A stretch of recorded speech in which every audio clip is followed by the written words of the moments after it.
Highness, what in the world are you doing up? It's almost the third bell. What business could you possibly have in your father's study at this ungodly hour?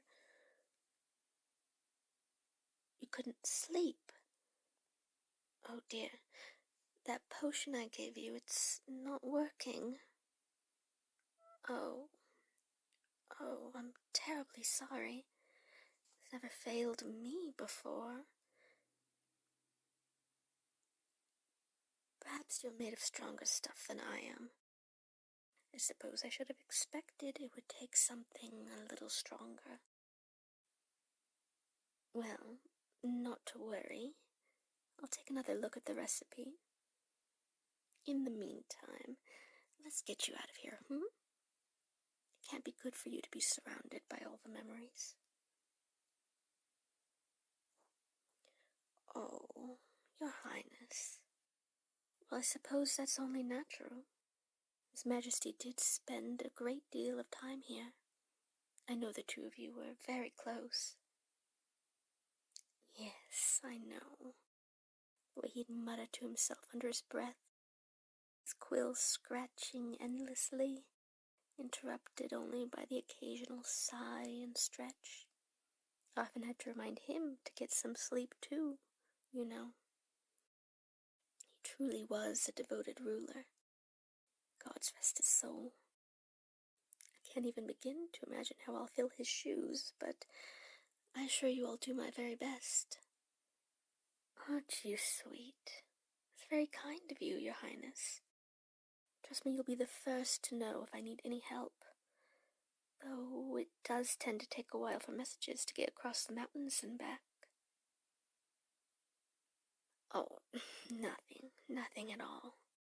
Don't worry your pretty little head about it. Now, here. Let's get you to bed, shall we?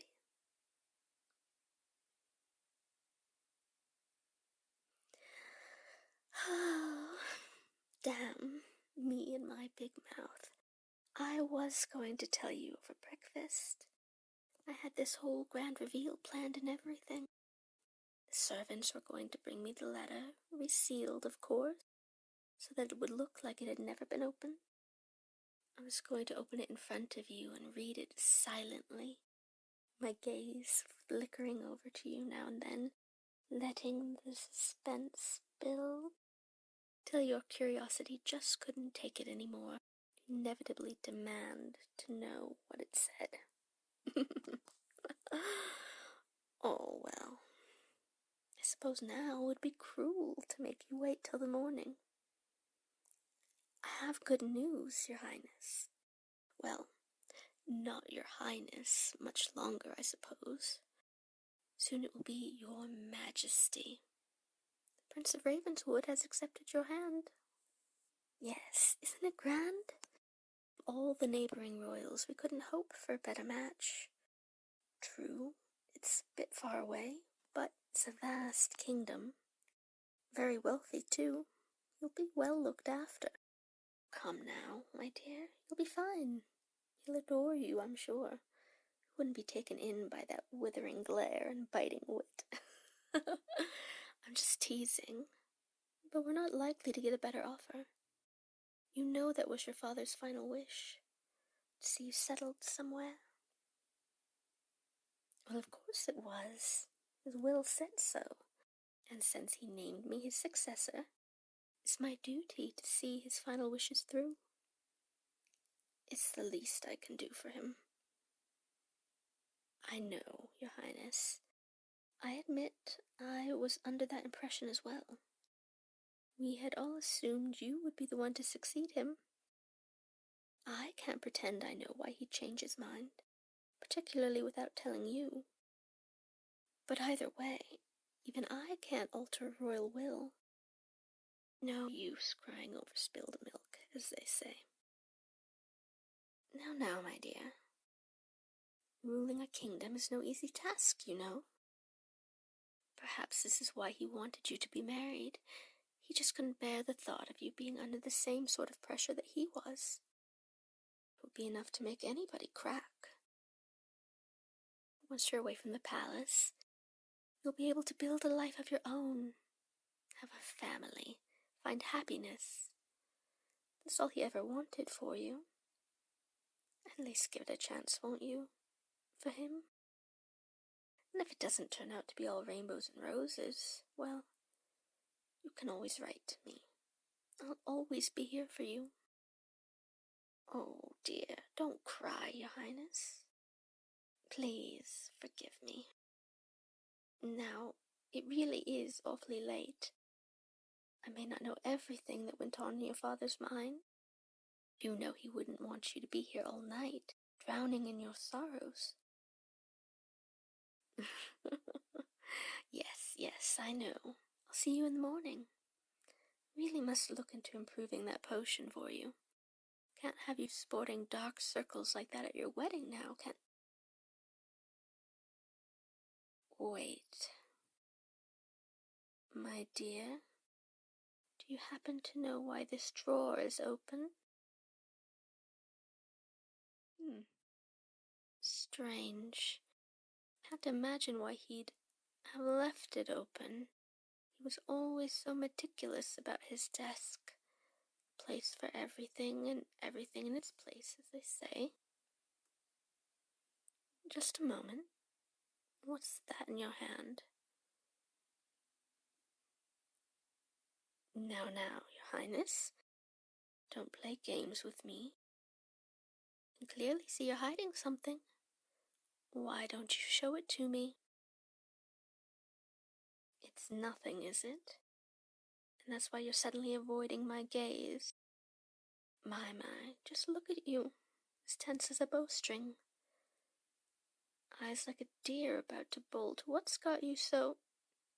Aha! Not so fast, Your Highness. Yes, I know. Terribly rude of me to freeze you like that, but you left me no choice. Now let's have a look, shall we? Ah, a key. No doubt the one that opens that drawer there, am I right? But why would you be snooping around in there? After all, the only things in there are a bunch of legal documents. Letters. Affidavits. Or, perhaps, the king's real will and testament. It's no use pretending, my dear. The answer is written all over your face. What exactly are you accusing me of? Why not just come out and say it? Oh, I'd stoop so low. Fabricate your father's will in order to take the throne? How long have we known each other? I've changed, have I? Come now, your mind is just playing tricks on you. It's just a lack of sleep. I really must take another look at that potion for you. Oh, really? But then, if it's not a sleeping potion, what could it be? A draught of suggestibility? My. Very impressive. There's no hiding anything from you, is there? Well done, Your Highness. Well done indeed. Still, I do wish you'd just kept taking it. Then we could have avoided this whole mess. I think you already know, my dear.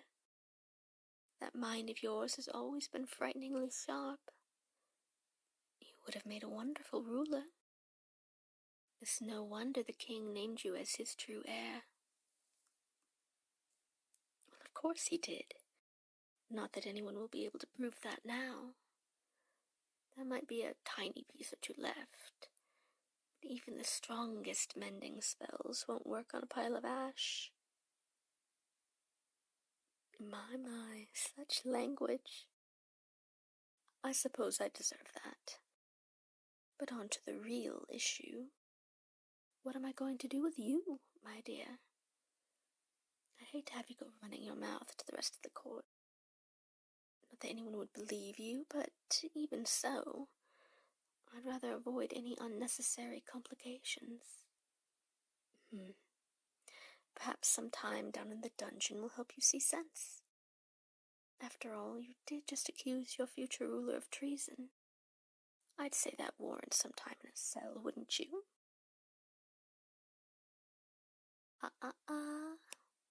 Don't struggle, my dear. What good will it do?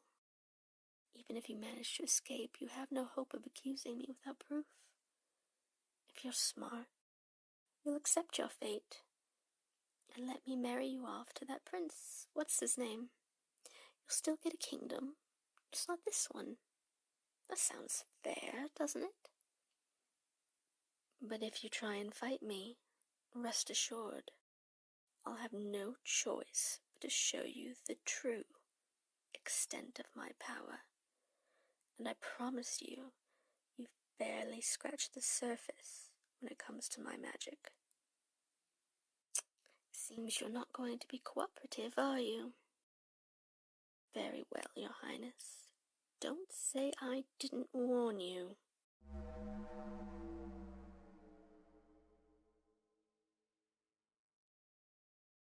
Oh, don't worry, my dear. You'll see soon enough. Careful. You may be able to move again, but I wouldn't advise trying to run. Any moment you'll... There we go. Trying to fight it. Why am I not surprised? Still, you won't be able to resist for long. Yes, you can feel it, can't you? Your body is growing heavy. Fog of sleep seeping in, clouding your mind. You can feel the darkness surrounding you, pulling you down. You can barely keep your eyes open. Just give in, Your Highness. Now close your eyes and let yourself... Oh, dear me. That was quick. Perhaps I should have had you sit down first. Not to worry, my dear. I've got you. Shh. There now. No more fighting. Just sleep. Just sleep.